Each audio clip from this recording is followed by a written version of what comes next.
Every single year that I've been in Uber has been a challenge. And obviously the challenge and the opportunity now is the rise of AI. You don't just exist in the digital sphere, right? Our experiences encompass digital first in terms of your interaction with our platform, but then they are delivered or fulfilled in the real world. The rise of physical AI, autonomous vehicles, drones, etc., they are going to change how we interact with consumers in the real world. We think it's another $1 trillion marketplace. It will change how society operates.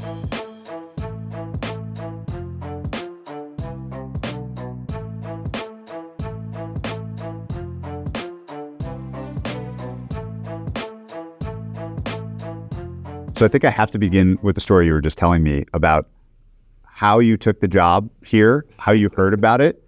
And the reason I start there is because I want to know what it was like, what the company felt like to you when you showed up, how that's evolved. I'll ask all sorts of questions around this. And then very importantly, like what the current moment feels like, which I think is the most interesting question for the business possible. But I love the origins. So I would love to hear, how did you hear about this job in the first place? Yeah. What was the backstory? Yeah, so I've been at Expedia for 13 years, CEO working with Barry Diller, and loved the experience, and I loved where I was. And at the time, like Uber was in the news all the time, right? It was in the business news if you're interested. So obviously I was reading about the situation at Uber. It seemed pretty chaotic and pretty difficult. And then a headhunter called me out of the blue and said, "Are you interested in the Uber CEO job?" And at the time I said, no effing way. Who would even think about it at the time? And I had a considerably lower profile, as you can imagine. So I kind of blew it off. And I was at the Sun Valley conference, Allen & Company conference, and was having a drink with Daniel Ek and my wife. And Daniel said, "Hey, Dara, did a headhunter call you? I recommended you for the job. I thought you'd be great for the job."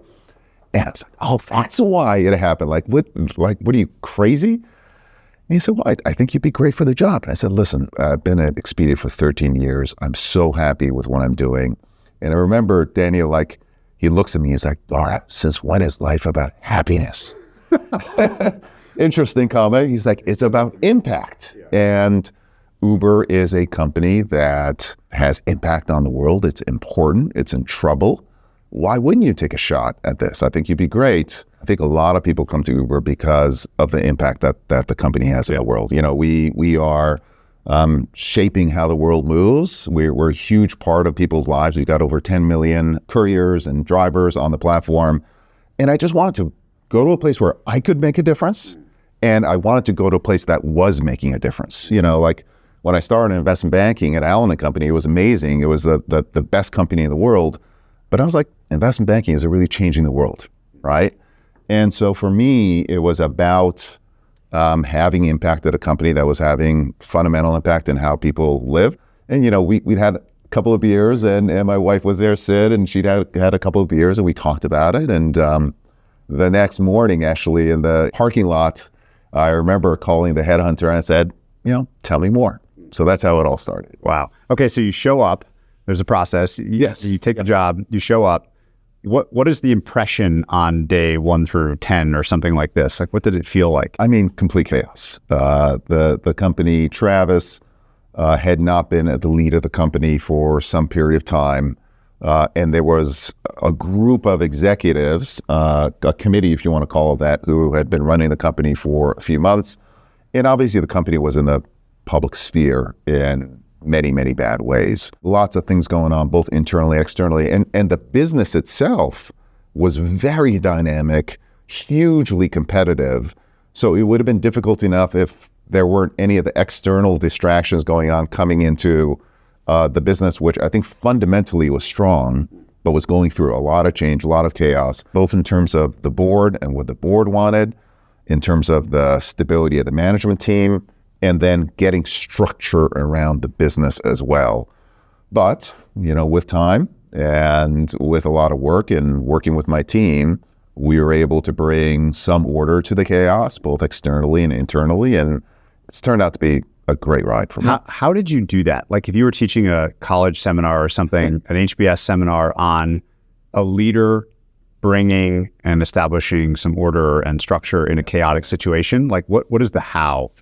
I think the most important how, because every situation is different, but the most important how is simplifying the situation and breaking down what seems like an unassailable problem into its component parts. It's vector mathematics, right? If you have a three-dimensional complex interaction, you can just break it down to each dimension. And if you solve each dimension and you bring it all together, you can actually solve pretty complex issues and equations into its component parts. And the same is true in business, right? So when I got into Uber, there were very distinct areas that I had to take care of. One, at the board level, the board was fighting for control, and you had a board that was focused on who's going to control the future of the company versus what the future of the company was going to be. And so, for example, we brought in a new chairman, Ron Sugar, who has become my partners through all of the years and really brought the board together. This isn't about who controls it. This is about the fate of the company. I think the company lost trust with stakeholders, with the regulators, with the public.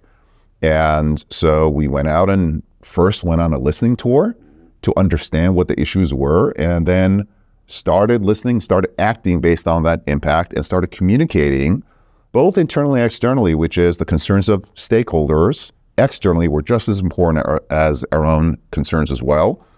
And then with employees, it's putting together a team. There was a lot of talent inside of Uber, but there were some folks who kind of were stuck in the old world who had to get off. And then there was an incredible talent base. Andrew McDonald, who is our president and COO, kind of predated me and has come through many, many years. Many others have been with me since before day one. And then bringing in new management members like a Tony West as well, who's been with me ever since. So I think if you focus on each distinct problem, what seems like chaos can become small, surmountable problems that you take on, and you kind of, you set initiatives against each of them. And over a period of time, you can't control what gets solved when, but over a period of time, things get better. And I think things got better. In situations like that, and I'm sure there's been many others at Expedia and Sense, what have you learned about managing your own stress so that you don't get personally overwhelmed by chaos? I think I'm lucky. Sid, my wife, calls me a robot, which is I don't get stressed out by situations. We lost everything when we came here from Iran, absolutely lost everything. And I saw it destroy my father. How old were you? I was 9 years old. And my father built, along with his family, an incredible family business. We came here, we lost everything, but then we rebuilt. And I think for whatever reason, that doesn't help. Like overthinking things doesn't help. It only makes things worse. And I'm able to approach things kind of from an engineering mindset. I studied engineering school, which is, what are the problems? Let me list them and let me have an approach to solving each of them, test and learn. And not everything improved in a linear path, but being stressed out, like, what's the point of it? Who cares? Can you say a little bit more about what that experience was like watching your dad go through that at that young age? For us, we came to the States. We got to stay with my uncle Nasi. The adjustment for us was not very difficult. But as I grew up, I observed my father, who, when I was a kid, he was kind of a giant of a man, become less giant because I was getting bigger as well, and he just lost that spark. He wasn't able to begin again here in the U.S. He did his very best. He was an entrepreneur. He tried his hand at a lot of things, and I think that it drove myself and my brothers and my family to rebuild. Many immigrants have a chip on our shoulder, and I had a particularly big one. But at the same time, I didn't want to be in the same situation, which is for work, for fortune to break me as a person. So I was able to separate the two, which is, do I want to do well? Absolutely. Am I going to give it every inch that I've got? Absolutely. But in the end, I know who I am, and I'm always going to be that same person. I'm not going to let the chaos of the world affect me mentally. What have been the chapters of the chip? Like, how has the chip on the shoulder evolved? Like, what satisfied it early on, and how is what satisfied it changed, or is the chip still? It's never satisfied. I don't know what it is. I always, wanted to do well in school, sports. For me, I just believe in being all in anything that you do. When I'm with my kids, I'm with my family, I don't have this thing around, I'm not checking messages, I'm not getting distracted. I believe in, if you're going to do something, whether that's work, whether that's sports, whether that's personal life, just go all in, get rid of the distractions, and I think you'll lead a happier, more effective life. You think the chip is roughly the same today as it was when you're... Yeah, it's core. Like, I don't know whether I would have been the same person, the counterfactual, if I were in Iran, but I know my family is awfully competitive. A lot of Iranian immigrants have come here to the U.S. and many parts of the world have been extraordinarily successful. And yes, of course, starting from behind and knowing that you're starting from behind and having the desire to kind of get ahead again, it absolutely plays a part in your life. How do you, again, the selfish question, because I have kids, they're growing up fast. How do you think about your kids? Like, my guess is you wouldn't press the red button to undo the experience you had because it made you who you are. Totally. And so I think about this a lot as it relates to kids that maybe are not going to have an experience like that might shape them in a similar way. How do you think about that as a dad? God, I'm figuring it out as we go. I think being a parent is so humbling, but I think we're doing our kids a disservice by giving them too much, being around too much. I don't know about you as a kid, but on the weekends, my mom would be like, get out of here and come back for dinner, figure it out. And I think this kind of the helicopter parenting, et cetera, being around your kids all the time, you want to love your kids, you want to know that they're absolutely loved and appreciated, but it's the challenges in life that form you, and it's the overcoming of these challenges that give, I think, humans a profound satisfaction. And if you as a parent are overcoming these challenges for your kids, you're actually doing them a disservice long-term, whereas short-term, you think that you're doing them a favor, you're giving them an easier life. A happy life is not necessarily an easy life. And so for me, it is a challenge because I love my kids, but Sid and I co-parent in a way, which is, we're not going to do everything for the kids. They come home, they're responsible for their homework. They've got to learn how to make it in this world themselves within the scope of family, which will prepare them for the outside world, which, as you know, can throw you a lot of curveballs. Yeah. Most software companies try to maximize your time on their app to juice engagement. Ramp does the exact opposite. Ramp understands that no one wants to spend hours filing expense reports, reviewing expense reports, and checking for policy violations. So they built their tools to give that time back, using AI to automate 85% of expense reviews with 99% accuracy. And since Ramp saves companies 5%, it's no wonder that Shopify runs on Ramp, Stripe runs on Ramp, and my business does too. To see what happens when you eliminate the busy work, check out ramp.com/invest. OpenAI, Cursor, Anthropic, Perplexity, and Vercel all have something in common. They all use WorkOS. And here's why. To achieve enterprise adoption at scale, you have to deliver on core capabilities like SSO, SCIM, RBAC, and audit logs. That's where WorkOS comes in. Instead of spending months building these mission-critical capabilities yourself, you can just use WorkOS APIs to gain all of them on day zero. That's why so many of the top AI teams you hear about already run on WorkOS. WorkOS is the fastest way to become enterprise-ready and stay focused on what matters most, your product. Visit workos.com to get started. Every investor should know about Rogo, because Rogo AI's platform is not just another generic chatbot. Instead, it was designed to support how Wall Street bankers and investors actually work, from sourcing, diligence, and modeling to turning analysis into deliverables. For me, 3 key things differentiate Rogo. First, it connects directly to your systems so it can work with your actual data. Second, it understands your workflows, how work really happens across a deal or an investment. And third, it runs end-to-end and produces real outputs the way the best people do. Auditable spreadsheets, investment memos, diligence materials, and slide decks that match your standards. This all comes from the fact that Rogo is built by finance professionals for finance professionals, and it's already being adopted by some of the most demanding institutions in the world. To learn more, visit rogo.ai/invest.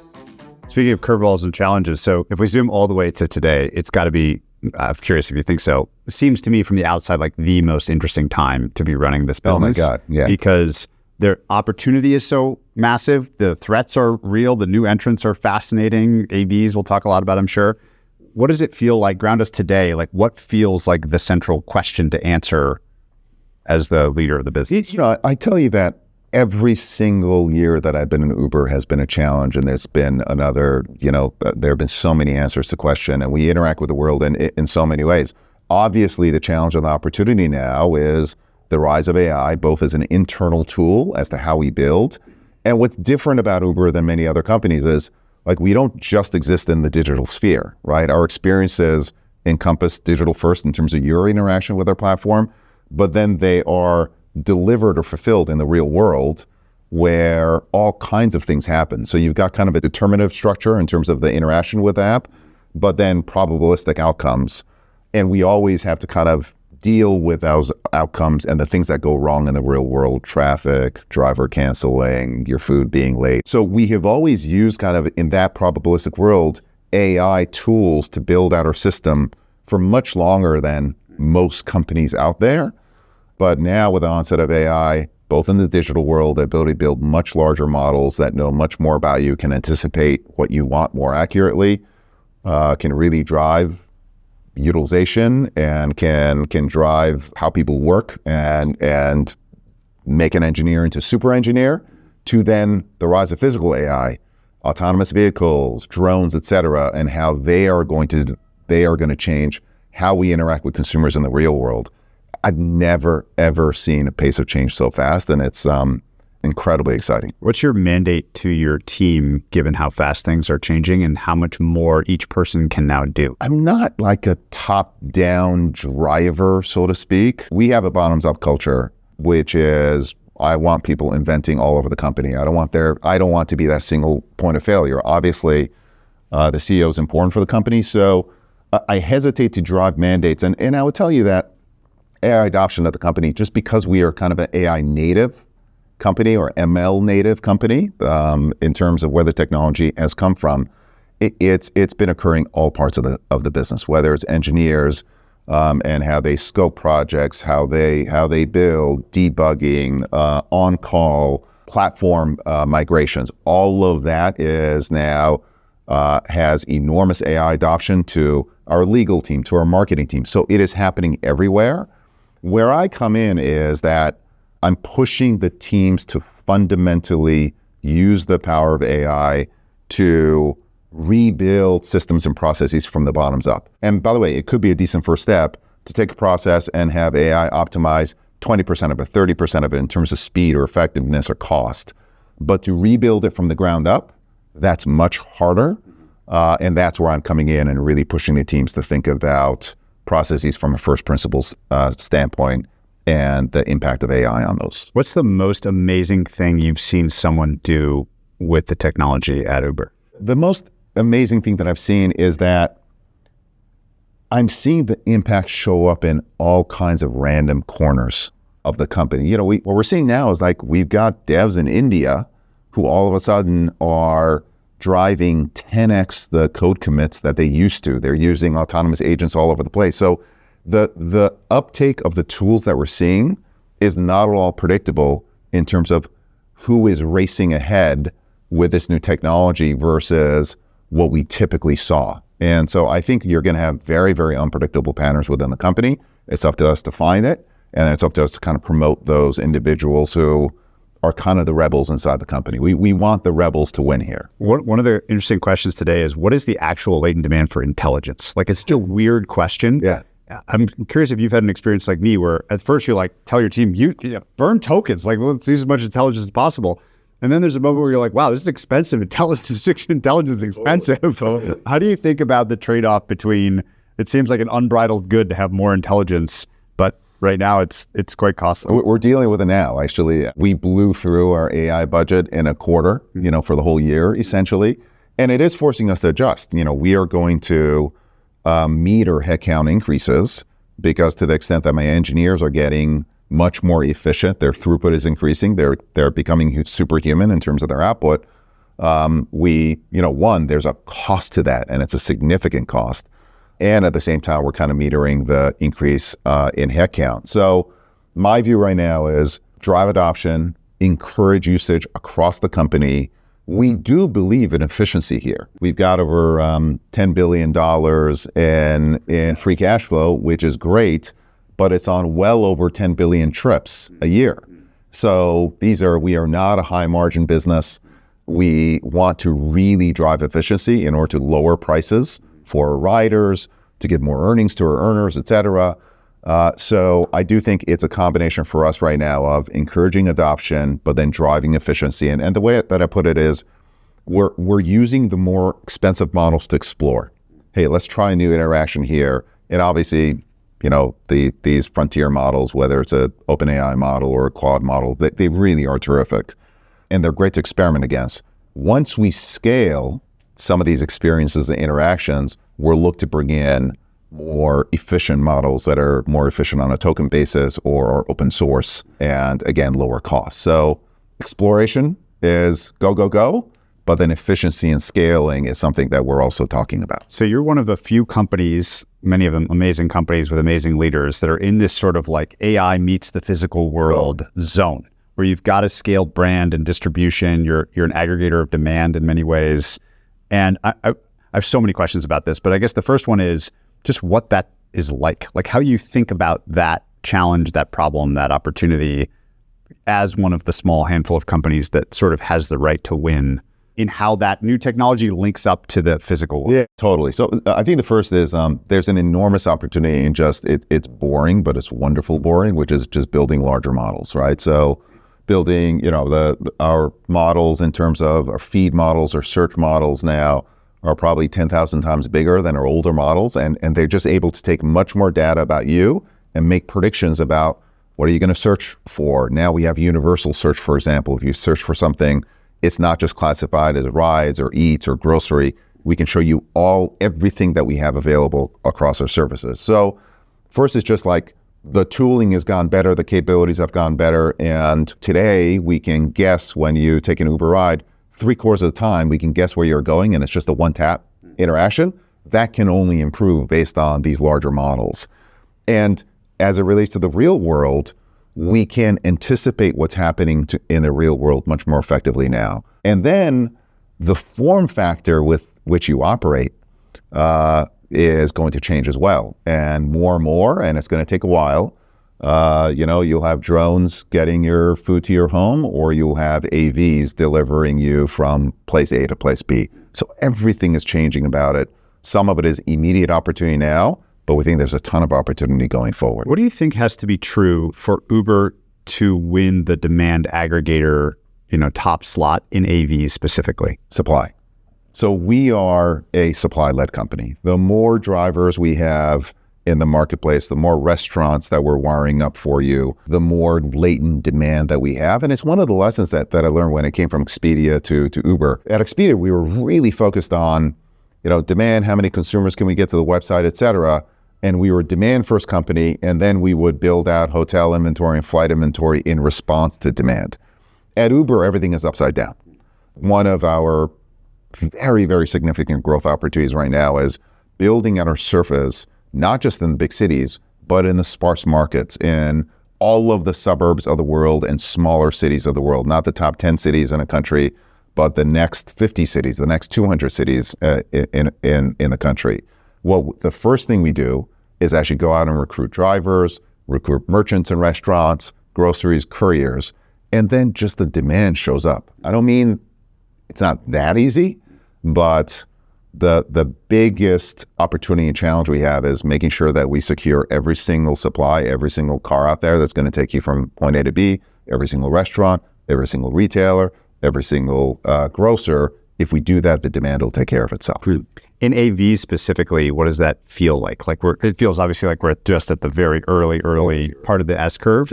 And I'm sure that if the answer is supply, you want to just be the demand aggregator with the most supply. What does that feel like? What does the state of AVs feel like to you? It's very early, but it's moving very fast. So we've got over 30 partnerships now with incredible partners like a Waymo, to a Nuro and Lucid, to an Nvidia that is building not just compute and sensors, but also a software driver now to companies like Waabi and Wave, WeRides of the world, Pony AIs of the world. Just like you're seeing in the foundation model space, there isn't going to be a single winner. There are going to be many players in the foundation models. There'll be open source, smaller models as well. We're seeing the same kind of acceleration in the development of AV.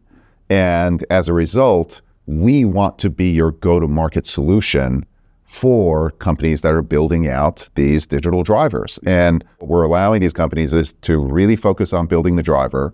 We are building services around them. We're going out and securing depots and charging in cities in which we see kind of the regulatory landscape moving in the right way. We're working with fleet partners. We're securing financing. We just announced a $1 billion financing line with Santander for EV fleets and AV fleets. We're working on kind of autonomous insurance as well. So we're building the entire ecosystem. So someone who builds a driver can get those cars in the road, and then we have all the supporting infrastructure. We are collecting data as we speak in the streets that we can feed to the model. And then when they hit markets, we've got instant demand for them. And what we're seeing is consumers love the product, and AVs that are on our network are 30% or more busy than, let's say, 1P AVs who aren't using our network. That 30% in terms of trips per vehicle per day, in terms of revenue per vehicle per day, can make a huge difference in terms of your ROI of investing in these expensive cars. What has surprised you most so far about the product of AVs? Like, you get to see all this interesting, the 30% thing makes me wonder about this question. Yeah, like what is interesting to you about the nature of the product and the physical, the cars themselves and the consumer experience versus the more traditional experience? So the one thing that is surprising in a different way is how quickly magic turns to normal. Right. It was when I first experienced Uber, it was in New York City. I was at Expedia. I'm like, oh my God, this thing is absolutely magical. Push a button and a car shows up in 5 minutes, etc. Next day you're like, where's my damn car? Yeah, exactly. You're like, it was 6.5 minutes. I can't believe that. How dare they? And with AVs, you get in them and it's magical. The cars are nice. There's a sense of privacy, peace. You play your own music. And, for the first 2 minutes, you're like, oh my God, this is amazing. Look at what's happening. And then minute 3, here you are, doing the same thing. So I think what's incredible is what's magical now is going to seem normal to all of us 10 years from now. In the end, it's about getting you from point A to B safely, efficiently, affordably. We want to make sure that these AVs aren't just available for rich people in the middle of cities. We want to make sure that they're available everywhere. But I think this technology, the speed to market is going to be fast, and the interactions are going to normalize faster than you think. I'm so interested by the whole build, partner, buy decision that I'm sure you're making in a million ways every day. You've got these advantages. You've got all this capital, all this free cash flow you can allocate, all this infrastructure, and of course the demand aggregation that you've already built, which are huge advantages, right, for creating liquidity, et cetera. How do you think about partnering with companies like a Waymo or something that you could certainly see being a competitor in part of what you do? If they get a big enough network and the service is good enough, people are always going to buy for huge markets. What is that like navigating either in that specific example or in general right now with AVs, partnership versus having your own fleet?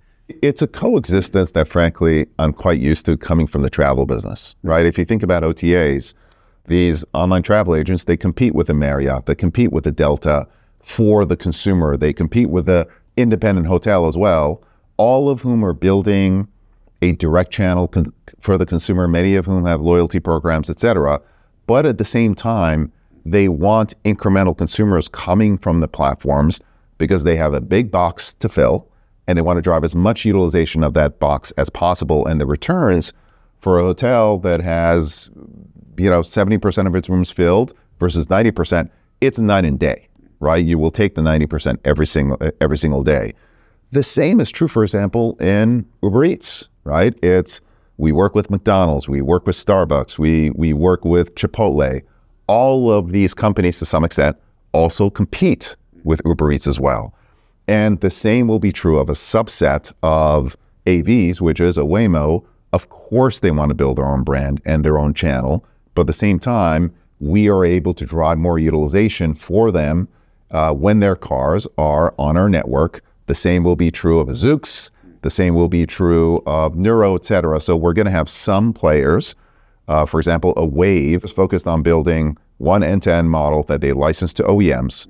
And we will be responsible essentially for all the demand. So there are going to be lots of models, but I don't think it's going to be black or white, which is, do we only compete or do we only work together? We think there's going to be an amalgamation of business models. There already is in travel. There already is in food.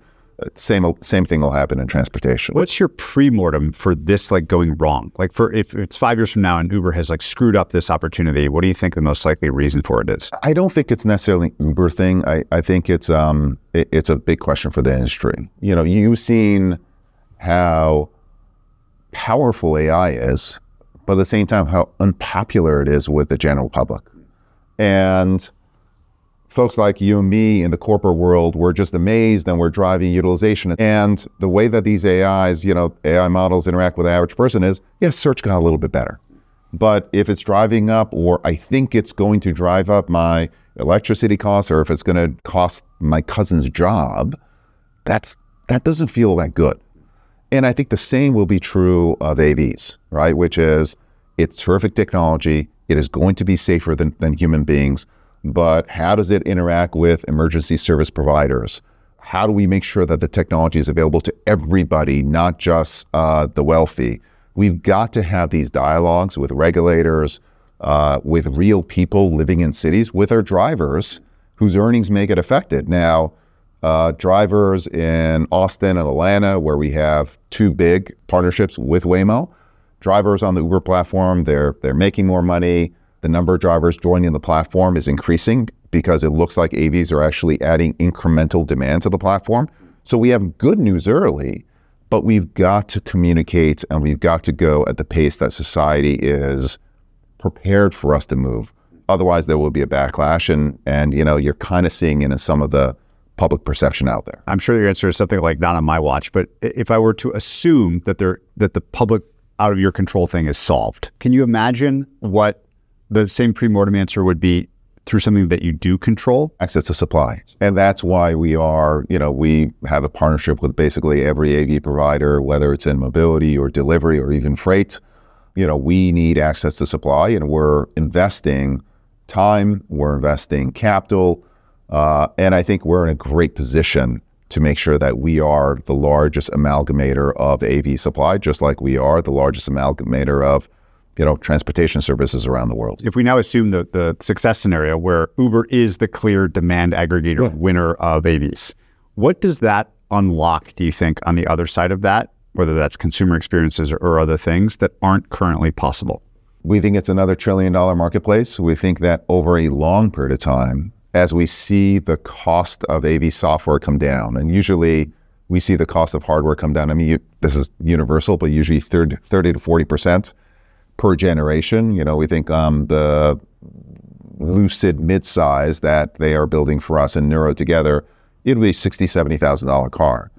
At those kinds of prices, you can actually bring the cost of transportation down for the population. And what we see is, as we bring the cost of our services down, demand goes up. When Uber was introduced early on, people were sizing the market based on the taxi market. We're multiple times bigger than the taxi market. And I see the same potential with AV, both in terms of the cost of transportation, reliability, safety, all of which are going to improve. And then think about delivery, right? If delivery is done with a drone, and instead of a 25-minute to 30-minute delivery, you get habituated. The magic is, a 10 to 15-minute delivery, cheaper, faster, better. It will change how society operates. Do you think there should be some sort of Foxconn business for AVs? One of the interesting things, the stat I heard in San Francisco, someone asked me the quiz question of how many Waymos do you think are driving around? And I overestimated it by some crazy percentage. Mm-hmm. I was really surprised by that. And so it seems like you can be hyper efficient with these things, which is cool. But the downside of that is maybe you can't hit the amount of production to get this cost down and all this sort of thing. Should there be a Foxconn contract manufacturer type thing? It's happening as we speak. Many of the OEMs, the traditional OEMs that we're talking to, are now seeing that L4 driving is absolutely a reality that is much closer than they think. And seeing the services and how popular they are with consumers, they are investing in L4 ready systems. So I think you'll see the traditional players get there over the next 2 to 4 years. And they'll start, right now the cars are being manufactured in the hundreds and the thousands. It'll get to the tens of thousands. It'll get to the hundreds of thousands. Each of these vehicles probably drives 3 to 4 times what a human does. So the efficiency and efficacy of one AV vehicle is substantially higher than a human based on how much humans drive as well. And then we are seeing newer generation companies coming in called the Foxcons. Now, the Foxcons exist in China. The Chinese players in terms of their capabilities and bill of materials is incredibly impressive. And we need that kind of a low-cost player in the Western hemisphere. It's being worked on, but we're not there yet. The Chinese capabilities in terms of manufacturing, both in terms of quality and cost, at this point is unrivaled. Can you teach me about drones? I'll never forget that Amazon video from like 10 years ago, where it feels like, oh my God, the future's happening, it's coming, my drone's going to be my sandwich in 5 minutes or whatever, and no drone has yet to show up at my house. What's the story with the technology? I've watched Zipline very closely. I think that's a really interesting company. It seems obvious, and yet it hasn't happened, and I'm curious if you could teach us why that is. The biggest issue is just battery density and the ability of essentially battery to lift itself and then lift the payload and what that payload looks like, and then the requisite range and recharging needs of those drones as well. Joby is building drones for people. That's happening. And I think drones for food and other grocery are going to start hitting real scale over the next 2 to 5 years.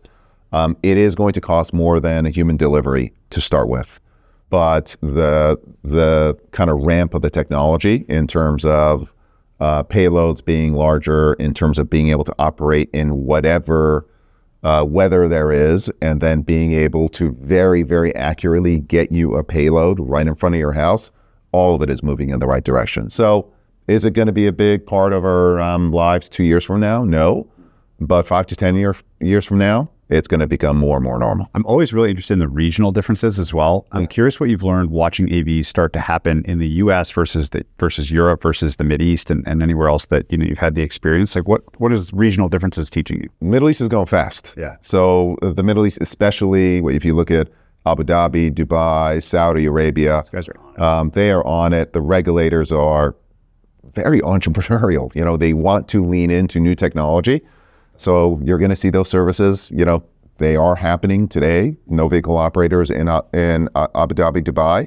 Europe, the US is certainly happening. The Californias of the world, Texases of the world, but we want to make sure kind of the right discussions are happening at a regulatory level. It's going to take longer in New York. It's going to take longer in a Boston, for example. And Europe is starting to happen. So we are starting commercial robotaxi in Europe, and I think we will have pilots, for example, in London before the end of the year. So Europe is starting to recognize that they can't be left behind. The European OEMs certainly are a huge player in terms of manufacturing capability and employment in Europe as well. So Europe is catching up. Another interesting US versus international story with Uber has been, as you've gone international with Uber Eats specifically, yes, you've actually won or gotten to the number one position more often. Mm-hmm. And I'm curious what the US experience in that category has taught you that's impacted how you approach strategy when going to an international market. The basics are the same, right? You've got to get selection right. You've got to sign up your merchants. And when I look at kind of the serviceable, addressable market in the cities in which we operate, probably signed up around 40 to 50% of the restaurants and or merchants that can be on our platform.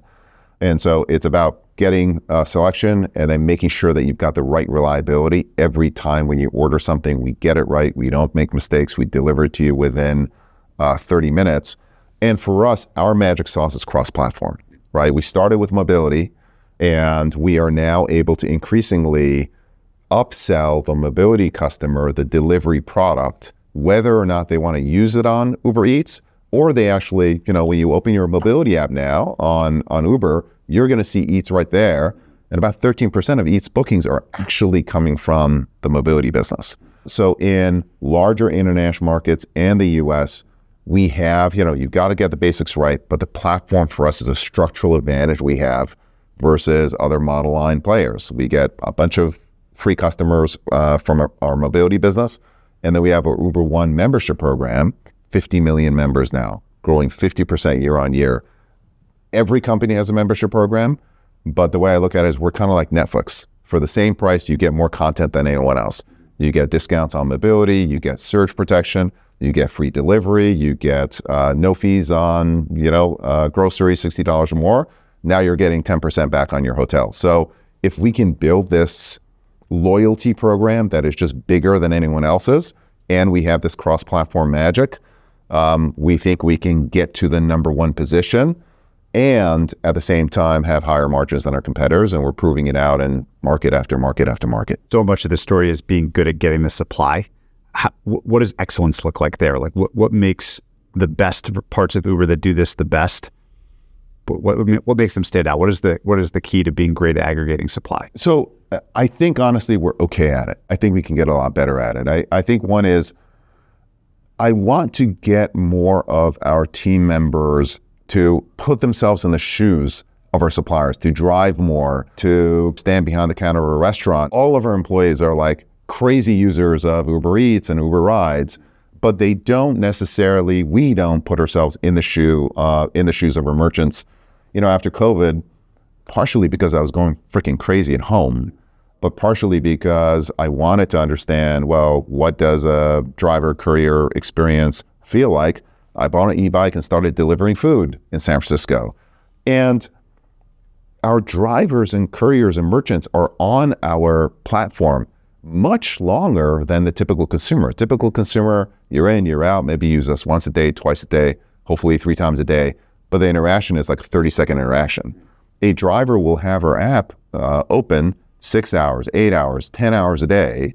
And as a result, the premium that we have to put on quality, making sure everything goes right. Like a P95 bug is happening to consumers once a month maybe for a loyal consumer. A P95 bug is happening every single week for a driver who's on the app, 6 hours a day. And we are getting much better.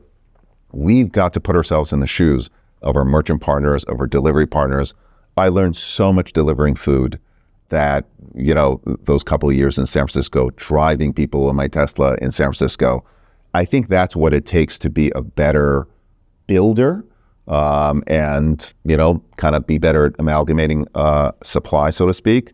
We have a value at our company, which is building with heart. I'm an engineer at heart. I'm very numerical in how I look at things, but there's a craft to building.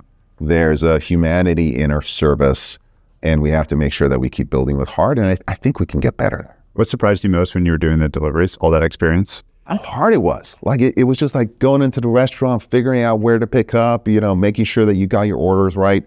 About 50% of our orders are batched. So actually you pick up 2 deliveries, sometimes at the same restaurant or another restaurant, and just making sure that you get everything right. There's a reason why things go wrong in the real world.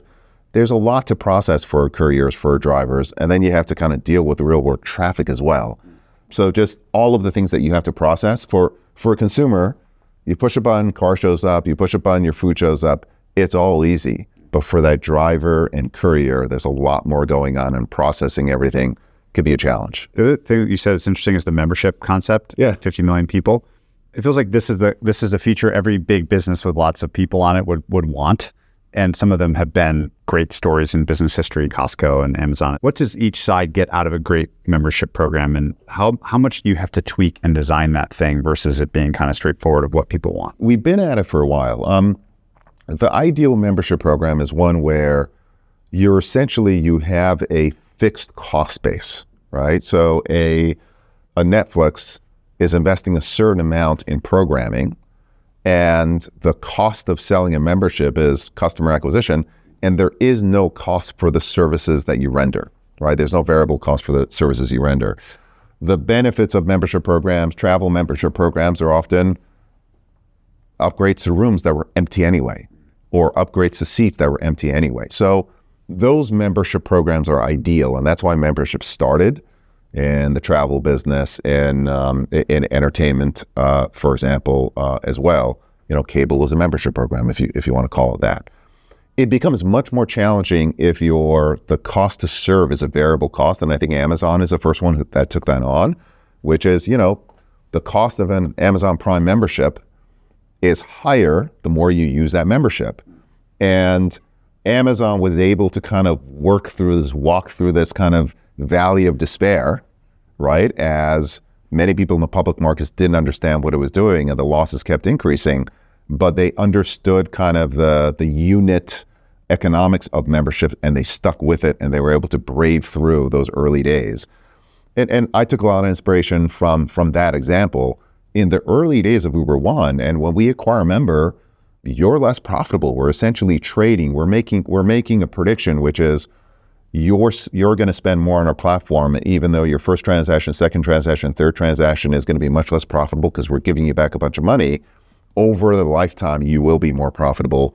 And we're seeing that. So the membership program took some time to kind of get up to speed.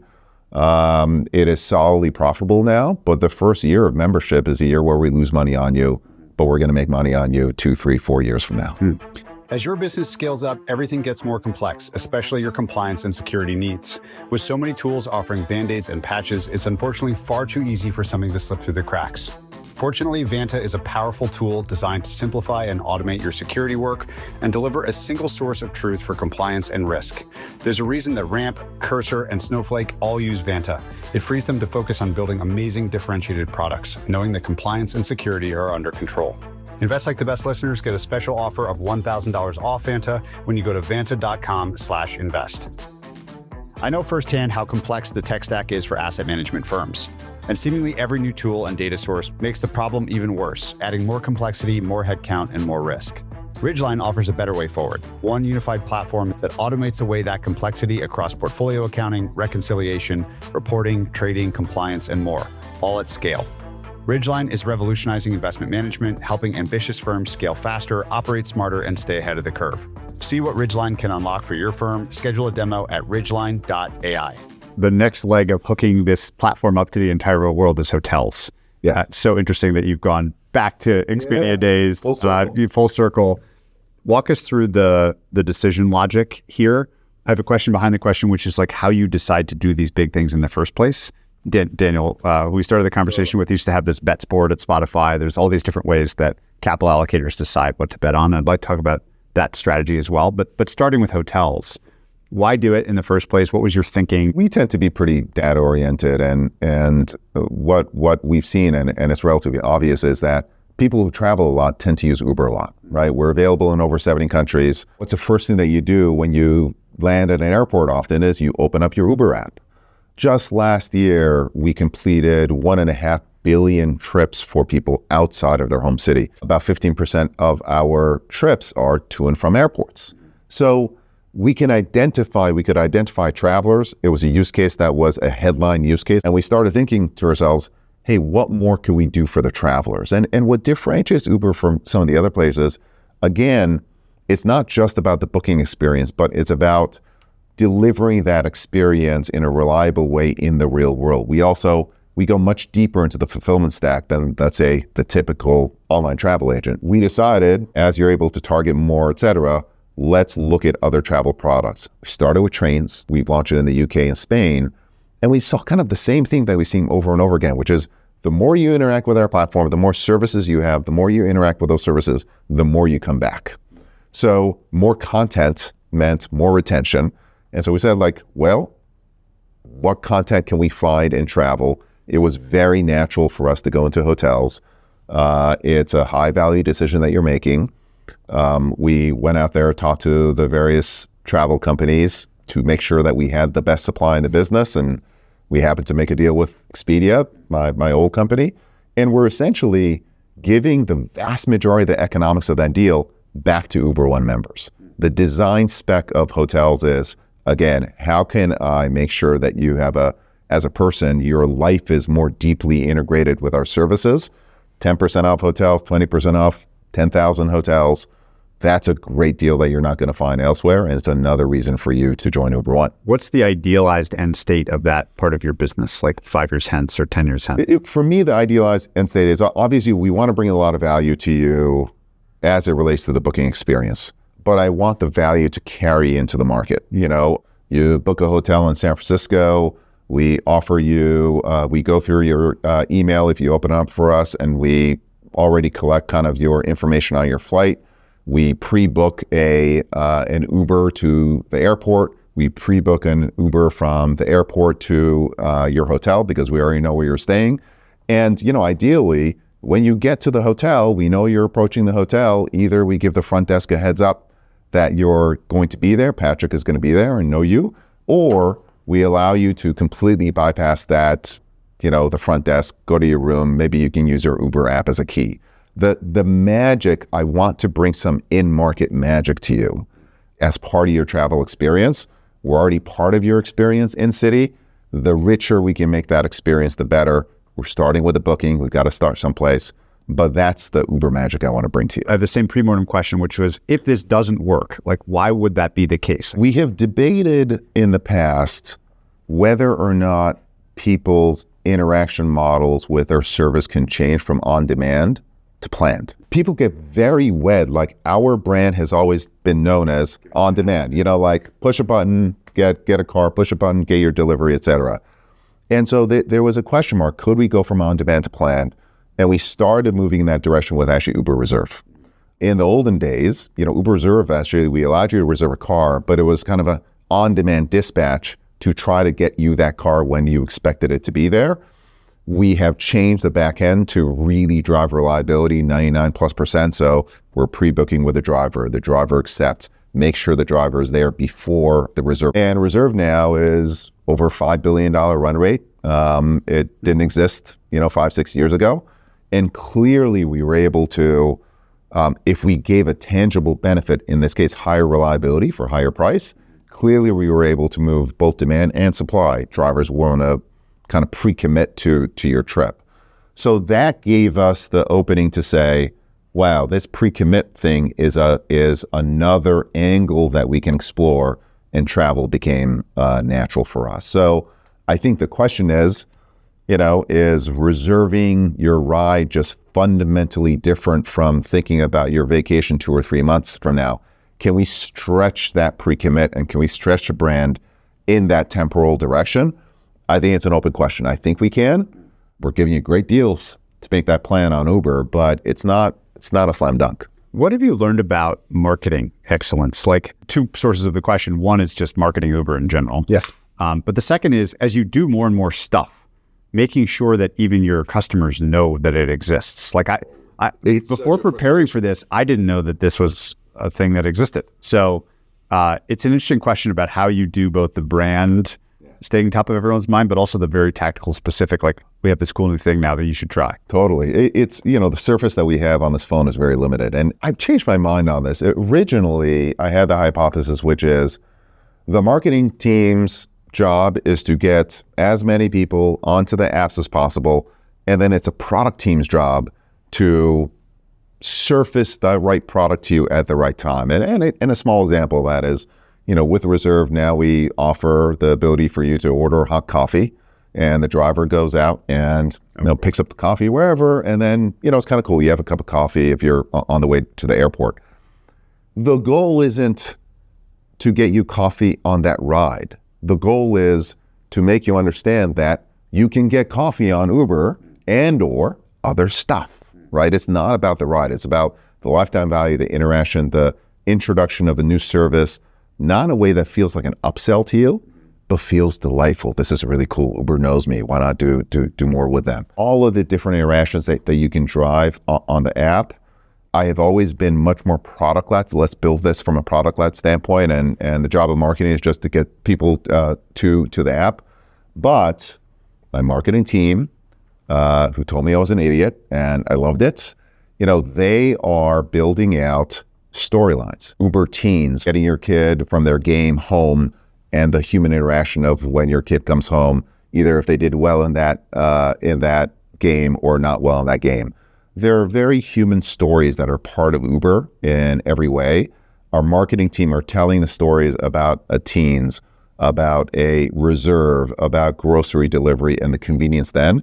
And those stories are helping people realize that Uber isn't just about getting a ride. It's about giving you your time back across a broad array of services on a local basis. What do you think is more likely in 7 years? That I do that, whatever the next great version of that coffee thing is, or that I just type into my Uber text, like, I want a car at this time and I want a coffee in it? I think you'll be talking to your we'll Uber, have apps right? in 7 years?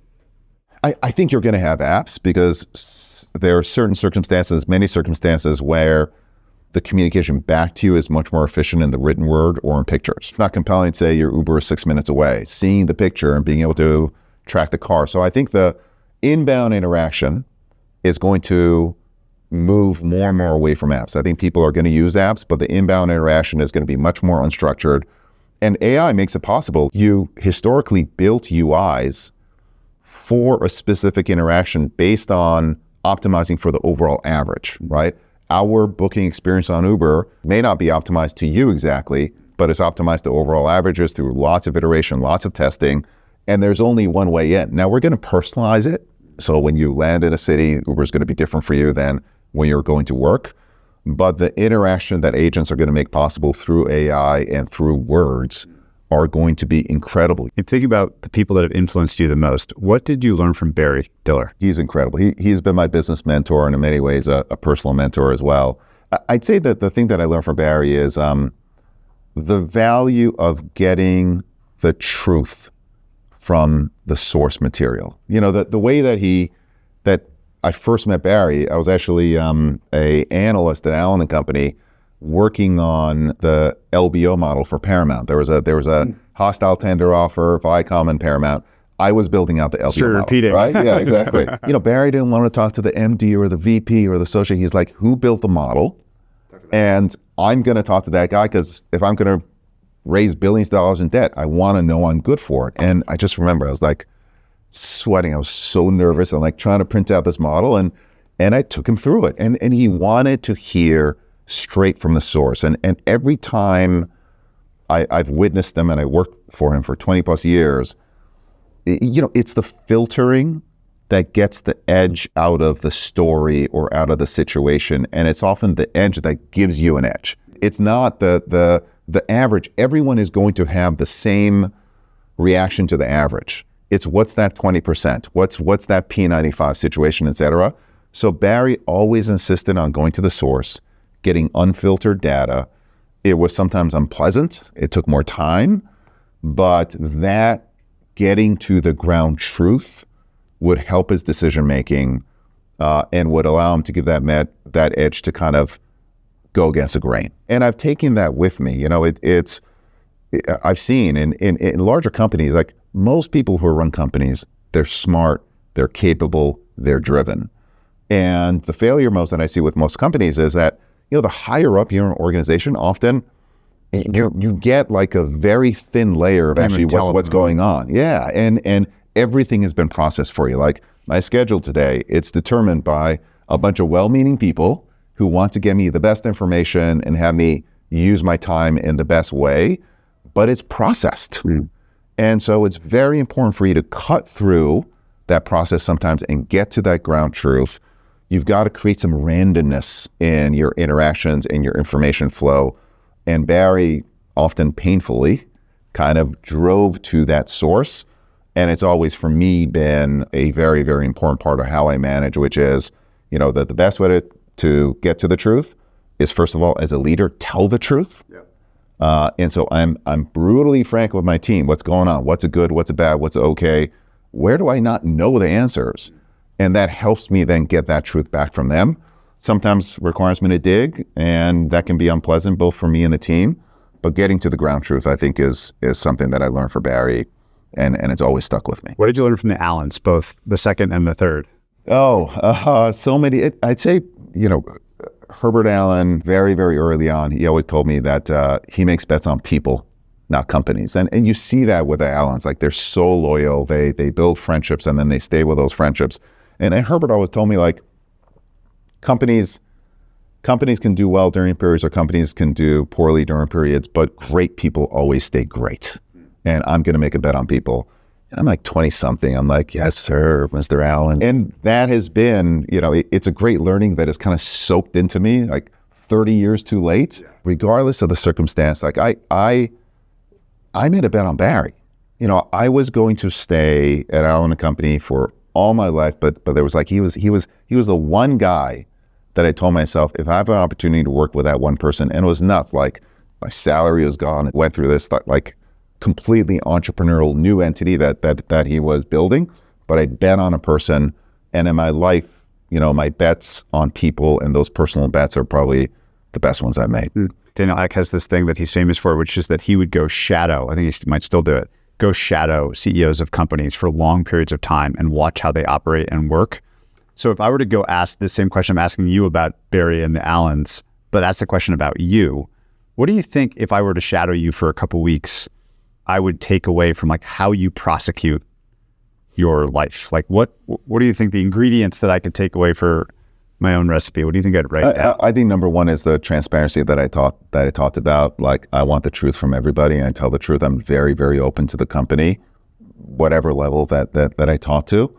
I have a lot of fun working with our product leads and engineers. That is the best part of my job. And then the last that I say is you see a lot of random interactions. Like I don't want to have too structured a day. I don't want to meet with just my direct report. I build out random interactions within the company so that I get that information as well. It's like I look for the troublemakers in the company. As companies get larger, there's always this incentive for people to get along. You know, you have a single culture. Everyone, you know, is true to the culture of the company. There are processes that get built. There are certain ways of interacting. And certainly the troublemakers often get chased away. I want to find those troublemakers and I want to bring them in, because every company is like an organism, right? And organisms evolve by mutating.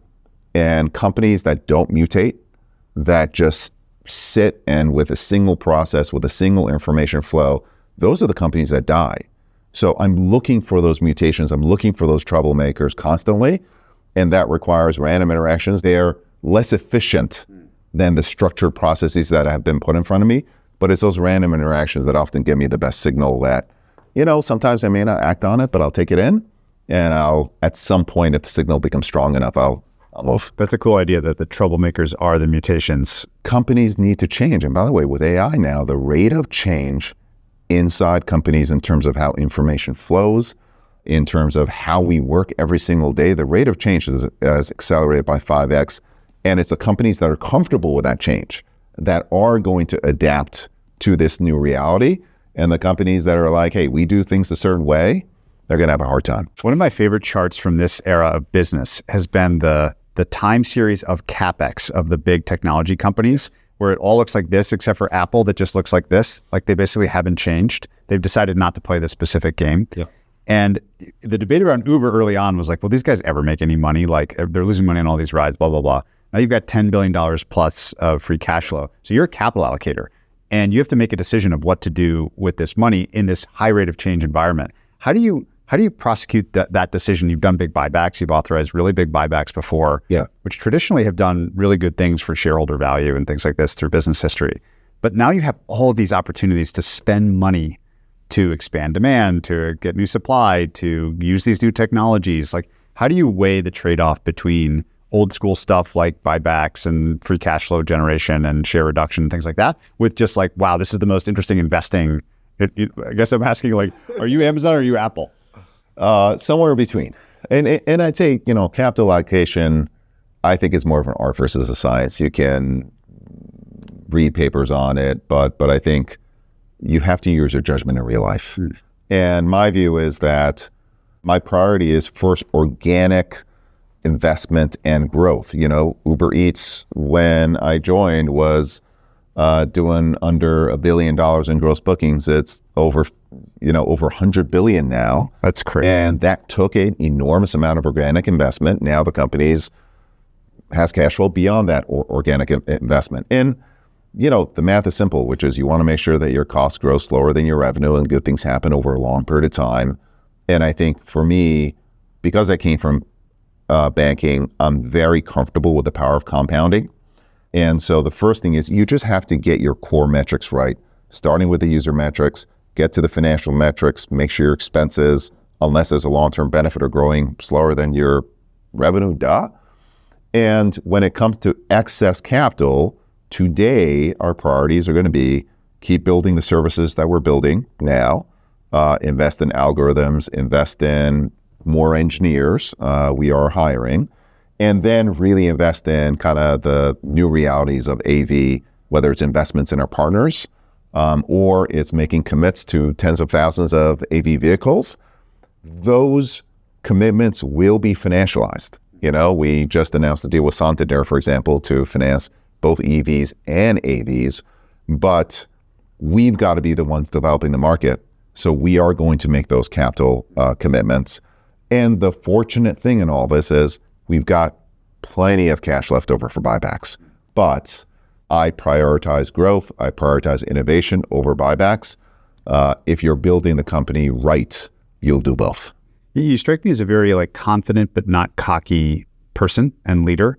What, if anything, are you insecure about in the business or as a leader right now? I'm not insecure, so to speak, because again, what good does it do? But I'm curious. I think, again, I'll go back to Barry.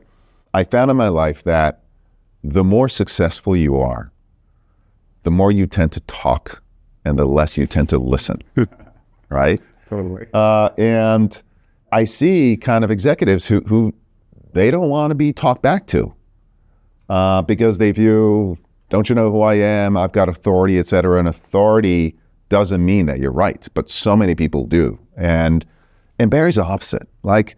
If you get into an argument with him, and oh my God, it's going to be unpleasant. But you bang it out, and at the end of that conversation, the minority of time, but sometimes it happens, he realizes he's wrong. He's delighted. He lights up because he just learned. What kind of a world is an interesting world if you're right all the time? Yeah, the magic happens when you learn. And so for me, it's not that I'm not confident. I'm confident, I'm comfortable in my own skin, but I'm a learning creature. And for me, the delight comes from learning, and often that learning has to come with pain, and the pain of being wrong, the pain of hearing something that you don't want to hear, the pain of something unexpected happening today or tomorrow or the next day. So that's what gets me going. And if I'm not wrong, if I'm not making mistakes, it's just not very interesting. I've loved the Barry story so much. Is there anyone else that comes to mind as someone that's just heavily influenced your way of thinking or behaving? I'm a bit of a student of business, kind of came from my investment banking background. I just love how companies shape themselves. But I'd say one CEO who I really admire is Reed, who built Netflix into the company that it is. He is so logical. I think I watched him talking with you a while ago. He is so logical and structured in his thinking, but at the same time, he's an engineer. But then once in a while, he's a gambler. And some of those don't work. Like he was talking about some of the gambles that didn't work. So I find it that there's a superpower in being structured in your thinking, but then not too structured in that you're always going with a flow. To be able to, again, listen to the troublemakers, et cetera, and have those wild ideas outside of the conventional wisdom. Those two often go together. You need kind of the crazy scientist to do so.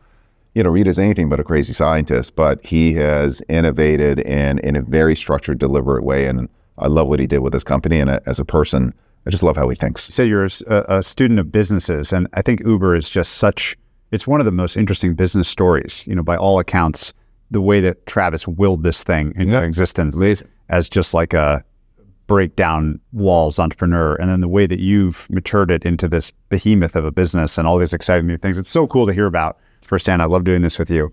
When I have these conversations, I ask everyone the same traditional closing question. What is the kindest thing that someone's done for you? I guess it's Sid, my wife, taking me in. We talked about my origin, where I came from, and having a chip on the shoulder. And until I met her, I was always living the life that I thought I was supposed to. And I was always the person who I thought you wanted me to be. And when I met her and I observed her, she was always the same person with me, with the kids, with her friends, or, the Sun Valley Conference, where there are like these unbelievably accomplished billionaires around. She was always the core the same core person. She never changed who she was. And meeting her and seeing her operate, I think finally allowed me to be the person I want to be versus the person I thought I was supposed to be.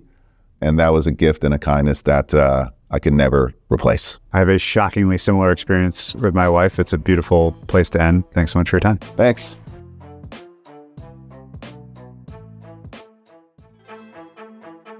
Your finance team isn't losing money on big mistakes. It's leaking through 1,000 tiny decisions nobody's watching.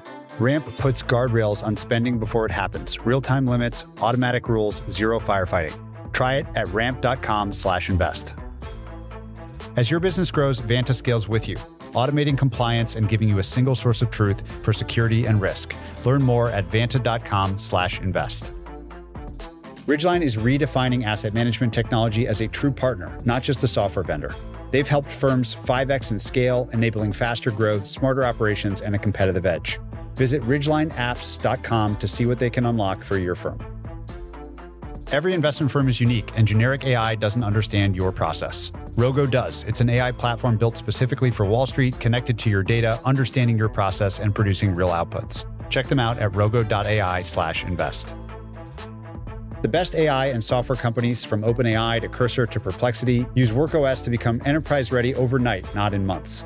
Visit workos.com to skip the unglamorous infrastructure work and focus on your product.